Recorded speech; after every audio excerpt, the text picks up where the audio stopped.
गया, सब कुछ छूट गया, छूट गया। मेरा हम सफर ही मुझसे रूठ गया।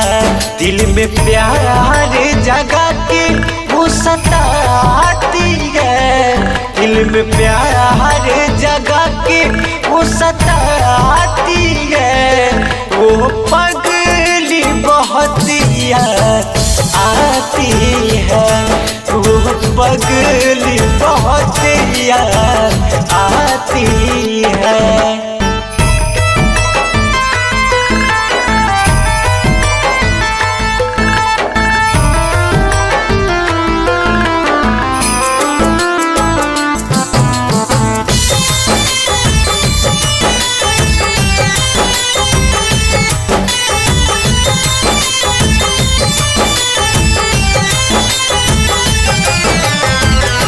पल भर में आके वो नैनों में बसती है, दिल को रुला के वो खुद जरा हंसती है, खुद जरा हंसती है।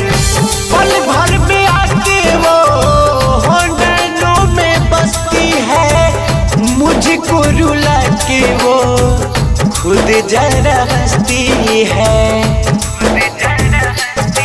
मेरे नैनों से अश्क बहाती है, मेरे नैनों से अश्क बहाती है।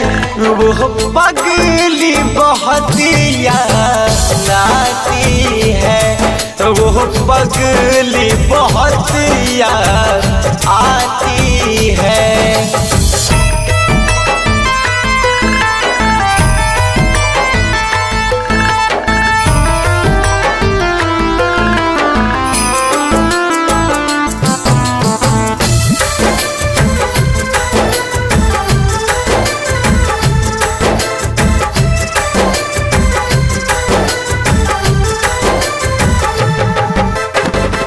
प्यार में टूटा दिल मिला जख्म रे, वादा किया झूठा साथ रहेंगे सनम रे, रहेंगे सनम रे।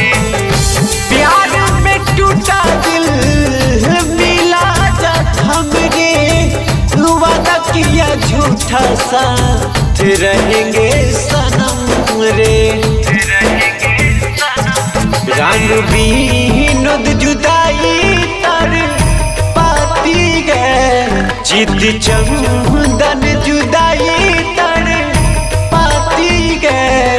वो पगली बहुत याद आती है, वो पगली बहुत याद आती